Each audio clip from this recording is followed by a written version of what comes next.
How are you? I'm very good. How are you? Good. Thanks for talking to us today. This is a special episode because normally you're the one asking the questions, but today you're here answering them. Because I don't know if people know that you actually joined STAND for the first time as an Ideas Collective participant, and then you decided to stay with us, which is great. So yeah, to start, would you just like to introduce yourself and tell us a little bit more about your story and how your project started? Perfect. Thanks, Agnese. This is really interesting for me because, as you said, like usually I'm the interviewer, but it's interesting to be the interviewee today. I'm Jemima. I work now for STAND in communications and outreach. But only last year I joined STAND in the Ideas Collective with an idea that I had, and it actually turned into a project, and it works out quite well because we're doing this interview series just so that people can hear a bit about the projects at the Ideas Collective and about the stories behind them, and I'm happy to tell you a bit more about my project. Yeah, so your project was Nauduville. I know a bit about it because I've seen it last year, but it seems deeply connected to like personal and cultural memory. So what parts of your own story, I guess, shaped the project? Maybe because I didn't say it before, but my project Nauduville is a project that focuses on recycling old saris and turning them into hand-crocheted handbags, and it is deeply connected to my own personal story. Maybe just to keep it short, my parents fled the war in Sri Lanka like almost 30 years ago. They arrived in Germany, and I was born and raised in Germany all my life. I studied there, went to school there, and I only moved to Ireland 3 years ago for my master's program. But the idea behind Nauduville is that I really felt the need to connect to my own culture with my cultural roots in Sri Lanka, and I felt unable to express that cultural connection, and that's kind of how the idea for Nauduville came about. Nauduville is Tamil and it means in between. And the idea was making that feeling of being in between cultures that a lot of diaspora communities feel a bit more comfortable and easy. And yeah, I didn't know about the name actually, that's very beautiful. I have two questions about this. First, obviously like you said, it's connected to your story, so when you were developing your project, what was the role of storytelling in like behind the products, but not just the products, also like the communities, the women, the heritage behind them? And then I'll ask the other question later. Perfect. Yeah, storytelling is really important, not just for my project, but I think in general to be able to understand your own cultural heritage.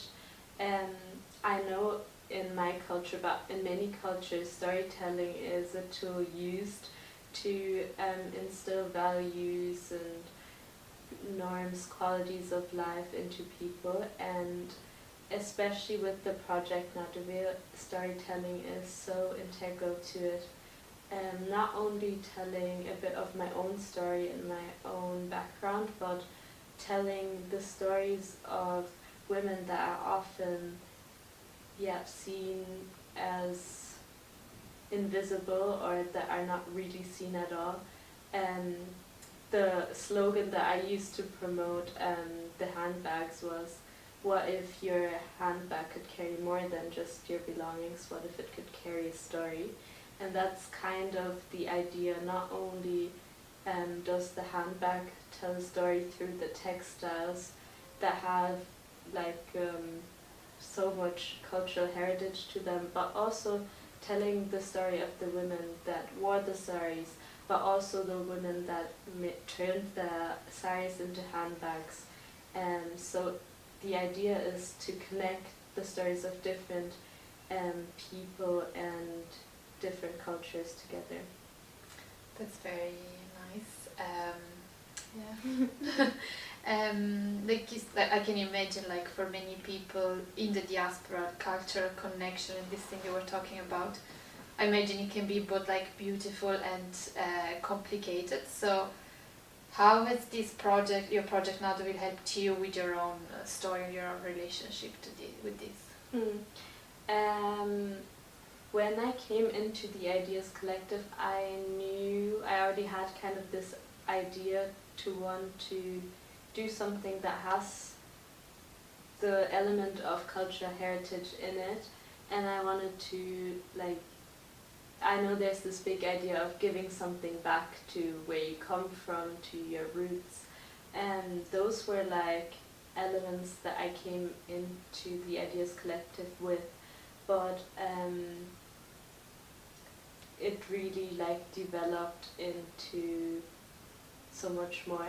I didn't know how to really express my cultural heritage, and I always found like clothing, jewelry were a good way to express something personal to the outside world. Like when I was younger, I used to wear a pendant with like a family picture in it, and I always wanted like my jewelry to be like meaningful, and like the clothes I wear to like tell a story. But at the same time, I grew up in Germany. Like I was surrounded by my peers that were like normal clothes, so like I also wanted to fit in.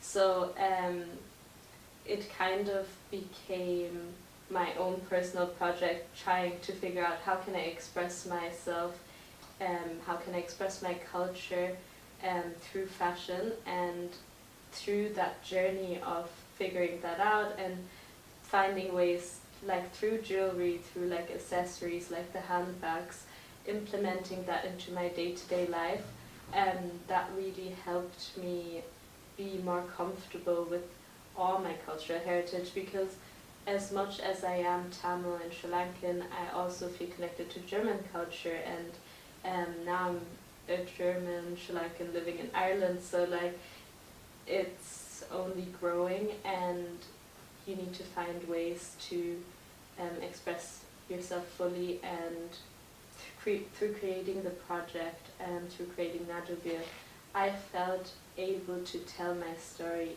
through like a product, which was a cool way to like work through your own story and work through your own values.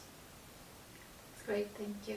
And yeah, like you were saying, in your projects there is still a lot, like the sustainability side, the cultural side, the women's story, your own story. And actually remember I came the second day to the DS Collective, we were talking, and I like heard that you were saying that there were like so many, when you were a participant. So yeah, I guess this is maybe something that shows that when you join the program you don't need to have like the final idea, like you had a lot of ideas and now you have like this project that I think has developed a lot. You also have some collaborations. So would you like to tell us a bit more about how the Ideas Collective has helped you with that? I gave you like structure, or like what the Ideas Collective gave you to help you with your project? Yeah, so the Ideas Collective was amazing and so helpful in many ways. I had never heard of STANDOUT before, but a friend sent me like a flyer of the Ideas Collective and told me, hey, like I remember you telling me about those like handbags. This sounds like a project maybe that would be fitting for the Ideas Collective. And I thought to myself, yeah, like why not? This sounds cool. I have a bit of free time. So I joined, and it was honestly so transformative, because as I said, I had the idea already that I wanted to do something that has a connection to culture, heritage, and I already had the idea for the hand crocheted handbags, but what I didn't know is how to tie it all together. Like I kind of had my story, I had the product, I had like an idea for purpose, what I wanted the project to do, but I wasn't able to tie all those like strings together. And going into the Ideas Collective, it was so helpful to have like Claire, Susie and Charlotte giving input, and they really helped to refine the idea and tie all those strings together. They were asking you the right important questions, and sometimes really hard questions, and where you really have to just sit down and think, oh, what are actually my core values? And you, like, I remember thinking, oh, this is like so much like emotional work, like deep emotional work, like what are my core values? But all those things are so important to understand your project better and to make it like a final project, and having everyone else, like the peers in the Ideas Collective, like comment on it, give feedback on it, and also just listening, and was so helpful because once you start talking about your idea in your head, you're already refining it and you're tying those strings together while you're explaining it, and the other person like asks questions and then you have to think about them. And I think the Ideas Collective is such a special environment to do this kind of work. It's a very safe space with really inspiring, cool people that want to have like a positive impact, and that's why I think the Ideas Collective was so helpful in like bringing my project together. That's great. Thank you. But yeah, no, I agree. Like even just for me, I went there a couple of days, like to take pictures and videos of participants, and just hearing like from the outside these stories, everything like was so inspiring and so good. And yeah, like you said, like there's a lot of emotional work. I feel that I'm not sure if it's done in other programs like for social enterprise, but I think that gives like that makes it a little bit different. And yeah, so I have one last question for you, and it's like, what do you hope people feel or remember when they use one of your bags? I know you already said that like these bags carry more than just like your belongings. So is there something you hope like people feel when they're using that? That's a really good question. I hope that when people do either buy those bags or maybe even gift them to other people, I hope that they remember that we as people are so connected and that everyone can start small change. I think that's what the Ideas Collective is really about. It doesn't matter how small your idea is, it can be transformative in somebody else's life, but also for your own personal life. And yeah, I hope people can remember that their ideas matter and that they're important for changing the world into a better place. The Ideas Collective is a free summer boot camp for students and recent graduates with an idea for social change. Find out more at stand.ie.